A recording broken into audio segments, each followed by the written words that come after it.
নমস্কার বন্ধুরা, আমি ছন্দা। কেমন আছো সকলে? আশা করি ভালো আছো, আমিও ভালো আছি। আমার আরও একটি নতুন ব্লগে তোমাদেরকে অনেক অনেক স্বাগত জানাই। তো বন্ধুরা, তোমরা যারা আমার আগের ব্লগটা দেখেছো যে আমি বাপের বাড়িতে এসেছি। তো আজকে দ্বিতীয় দিন, আরও 2 দিন থাকার ইচ্ছা আছে। তো সেভাবে তো এখন আর পরিপাটি করে ভিডিওটা করা হচ্ছে না। অনেক রকম কারণ আছে ব্যক্তিগত। এক তো শরীর, দুই মন, দুই ঠিক রকম জুত নেই। মন বলো, শরীর বলো। আর শরীর মন একসাথে যখন খারাপ থাকে তখন কোনো কিছুই ভালো লাগে না। তবুও যেহেতু এটা একটা শখ বলতে পারো, সেই শখ একটুখানি ইচ্ছা বা শখ যেটাই হোক না কেন, সেটা যদি একটু বজায় রাখা যায় তাহলে একটু হয়তো নিজের মনটাকে বা শরীরটাকে একটু হলেও বদলানো যায়, পরিস্থিতিটাকে আর কি। শরীরটা হয়তো সময়ের সাথে সাথে ঠিক হবে, মনটাকে কিন্তু নিজেকেই ঠিক করতে হয়। তো কেন জানি না, কী কারণে জানি না, সেই যে শরীরটা অসুস্থ হয়েছে তারপর থেকে মনটাও যেন ঠিক ভালো নেই, এনার্জিটা ঠিক নেই, যেন কোনো কাজে এনার্জি পাচ্ছি না। তো যাই হোক, ওখানে বৌদি মুড়ি খেতে দিয়েছে, মুড়িটা খাচ্ছি। আর এখানে বৌদি রান্না করবে আজকে বাঁধাকপির তরকারি, করলা আলু, আলু নয় বেগুন আর করলা দিয়ে ভাজছে। আর সকালবেলা মুড়ি তরকারিটাই বৌদিদের বাড়ি এলে খাওয়া হয়। বাড়িতে রুটি করি, তো এখানে অতটা বৌদি সকালের দিকে যেহেতু কেউ বিশেষ রুটি খায় না, বিশেষ বলতে খায়ই না। দাদাও এখন যেহেতু ডায়েট একটু মেনে চলছে, যখন যেমন পায় খায়। আর এখানে 2 বৌদি ডিম সেদ্ধ করতে দিয়েছে, আমার একটা, সিঁদুরে একটা। আর যেহেতু আমার ডিম সেদ্ধটা খেতে খুব ভালো লাগে আর এখানে এলে আমি খাইও। আর এখন আমাকে ডাক্তার বলেওছে যে একটু ডিম খেতে আর কি। তো যাই হোক, ওখানে মুড়িটা খেয়ে নিয়েছি। আর এই তো আমার কাজ, তোমাদের সাথে কি শেয়ার করব ভাবছি।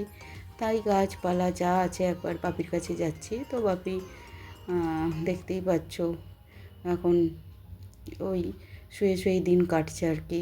যেহেতু অপারেশন হয়েছে, হাঁটা চলার এখন একদমই ক্ষমতা নেই। আর উনি যাকে দেখলেন, উনি বাপিকে এখন দেখাশোনা করেন। আর এখানে দেখো কত সুন্দর অপরাজিতা ফুল, একেবারে নীল রঙের অপরাজিতা ফুল। আর আকন্দ ফুল যখনই আসে কিন্তু দেখতে পাই। একে যে বিশেষ যত্ন করা হয়, জল দেওয়া হয় তা কিন্তু নয়, প্রাকৃতিক নিয়মেই বড় হয়। আর প্রকৃতি থেকে যেটুকু যখন বৃষ্টি হয় জল পায়। আর এখানে দেখো সেই পঞ্চমুখী জবা, যেটা ফুটে উঠলে খুবই সুন্দর দেখতে লাগে। এখন যেহেতু কুঁড়ি অবস্থায় আছে। আর আর যারা বন্ধুরা আমার নিয়মিত ব্লগ দেখো তারা দেখেছো যে আমার বাপের বাড়ির এই পরিবেশটা আমার ভালো লাগে। চারিদিকে সবুজ আর সবুজ, পুকুরের পাড় থেকে শুরু করে রাস্তার দুধারে গাছপালা অনেকই আছে। আর বেশ দেখতে ভালো লাগে। আর যেহেতু গাছ আছে সেহেতু পাখির ডাকও সুন্দর লাগে। সকালবেলা উঠতে পারলে তো আরোই ভালো লাগবে। পাখির ডাক বেশি করে শোনা যায়। যেহেতু এখন অনেকটাই বেলা হয়ে গেছে, অতটা শোনা যাচ্ছে না, কিন্তু তবুও শোনা যায়। আর এই যে সবুজ চারিদিকটা দেখলে ভালোই লাগে, খুবই সুন্দর লাগে যখনই। আর এমনিতে আমি এখানে এলে বাড়ি থেকে খুব একটা বেরোই না। আর এখন তো বেরোবার প্রশ্নই নেই। যেহেতু তোমরা জানো, যারা আমার ব্লগ দেখেছো বা দেখো, যে আমার চিকেন পক্স হয়েছে, বাড়ি থেকে এখন বেরোনোটাই উচিত নয়। রোদ লাগানো বা কোথাও বেরোনো উচিত নয় বলতে কি বললো তো বন্ধুরা, শরীরটা এখনও দুর্বল। আর গায়ে এখনও পর্যন্ত অনেক দাগ রয়ে গেছে, সেগুলো আস্তে আস্তে রিমুভ হবে। তো যেহেতু বাপির কাছে আসা হয়নি, তাই জন্যই এখন হঠাৎ করে আবার আসা, নাহলে ছেলেদের স্কুল খুলে যাবে। আর এই তো দেখো বৌদি ডিম সেদ্ধ করে দিয়ে দিয়েছে, একটা সিধুর জন্য, একটা আমার জন্য। তো সিধুকে আমি প্রথম দিনকে আনিনি, একাই এসেছিলাম, ও ছোটো পিসির বাড়ি গেছে। তো যেহেতু কাছাকাছি মামার বাড়ি পিসির বাড়ি, একবার এখান একবার ওখান করছে। তো কালকে আবার চলে এসেছিলো, আবারও আজকে চলে যাবে ছোটো পিসির বাড়ি, কালী পুজো আছে। তো এই করছে, কটা দিন করে নিই, কারণ স্কুল খুললে তো আর এই মজা নেই, সেই একই রুটিনের মধ্যে চলতে হবে। তো তাই জন্যই আর কি কিছু বলছি না, যেমন পারছে দিন কাটাচ্ছে।